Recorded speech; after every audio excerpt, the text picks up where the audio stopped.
Hello everybody. Today we're going to talk about my red and green Blitz deck.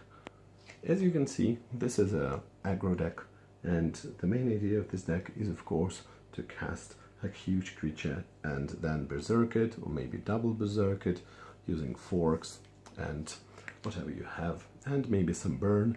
Also there is this plan for Gauntlet of Might and let's say Shivan Dragon or something else that is powerful, and maybe some huge fireball or something else.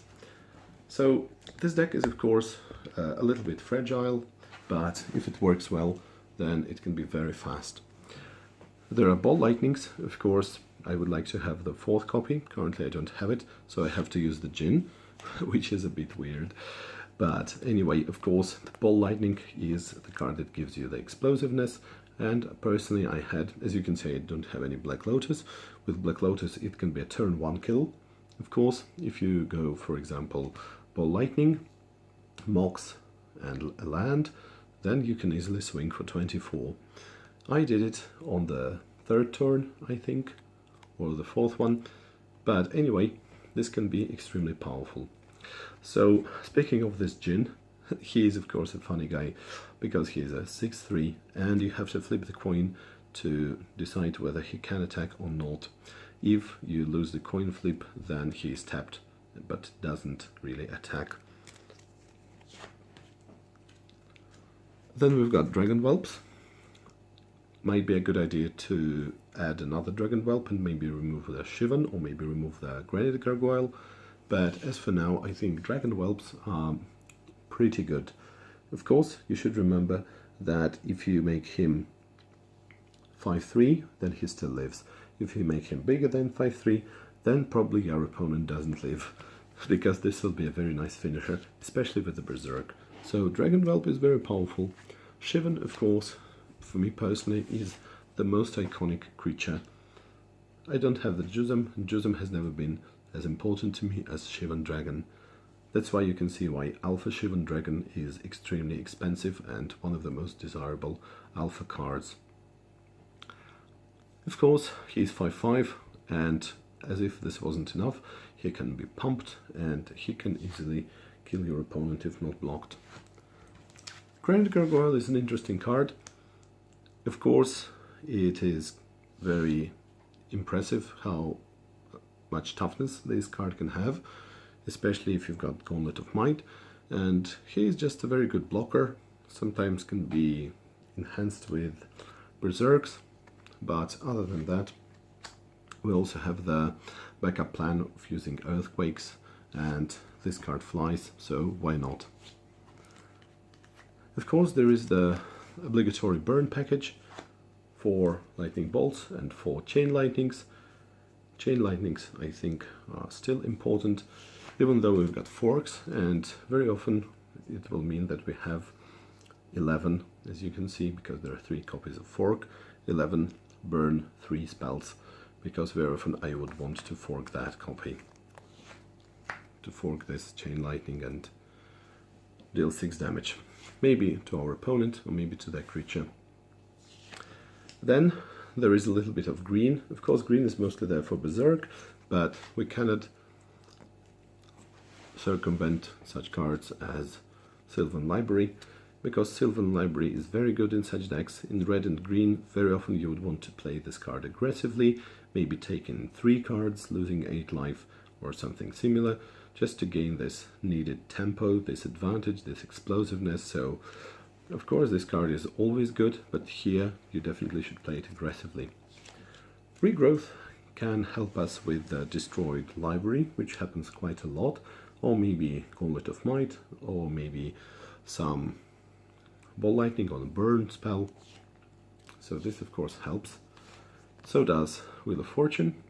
If you cast Wheel of Fortune with these amazing cards, then very often this will be for your advantage. Of course you have to be careful, but most of the times you will get the better deal of casting this card. Berserks, of course there is a playset of them. Berserk is also a kind of a slightly weird, maybe slightly clunky way to deal with your opponent's creatures, because sometimes you will just berserk their creature It can be a card such as Mishra's Factory, for instance, why not, to destroy their land. So sometimes, of course, it can be quite painful, so you have to be careful with that. Speaking of fork, getting back to fork, of course we understand that fork is a very skill intense card, and I will talk about cards that are very skill intense. I will make a top 5 of these cards, and this is a card that you usually play with your cards in mind, but you should also keep in mind that you can use your opponent's, let's say, removal, or you can fork your opponent's ancestral. This gives you an opportunity to play the cards that you cannot normally play in your color, which is extremely powerful. Just keep this in mind, how powerful fork is. Sol Ring is necessary, of course, for mana acceleration. I'm not the kind of person who puts Sol Ring in every deck, but in this deck it's definitely justifiable. Gauntlet of Might essentially helps us to go to the end game as soon as possible, and if needed we will finish our opponent with fireballs. And I've got 2 fireballs and 2 disintegrates.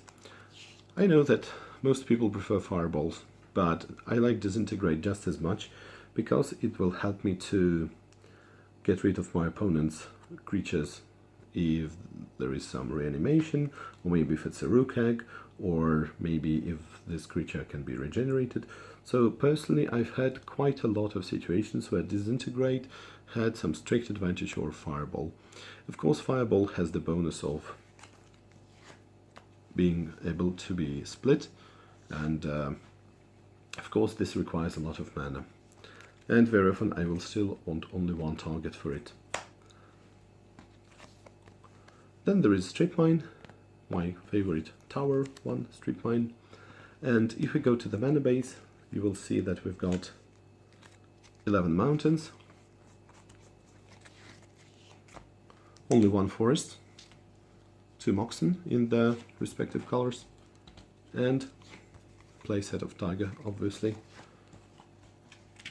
and these 4 nice Japanese cities of brass.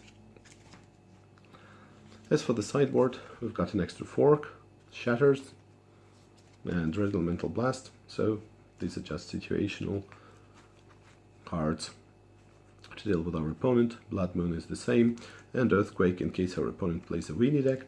This Harmony, in case you don't know this card, it's a really fun card. You steal your opponent's attacking creature, and you can use it as a blocker until end of turn.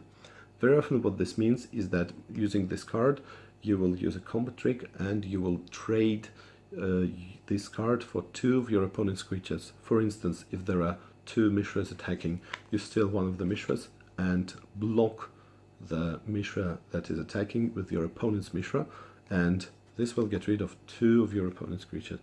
Very powerful actually. This card I definitely feel is underplayed.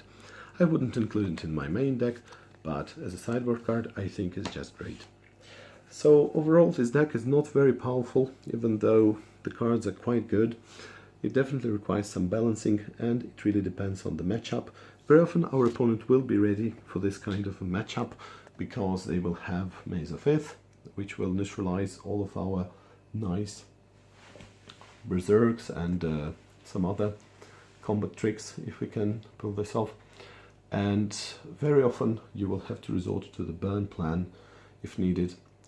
But this definitely can be improved. I can maybe get rid of the Djinn, get rid of Grain Gargoyles, add Ball Lightning, add some more Dragon Whelps, and maybe add some cards such as Avoid Fate to make it a little bit more resilient, or maybe Giant Growth. If you have some suggestions about this deck, please tell me, because I'm really eager to experiment with this archetype a little bit more. I will probably disassemble this deck and then get back to the idea of an explosive red and green deck later on. Maybe there is some need for mana acceleration, such as Mana Vault. Please let me know what you think, and I will see you around with more brews and maybe some competitive decks as well. Thank you, bye.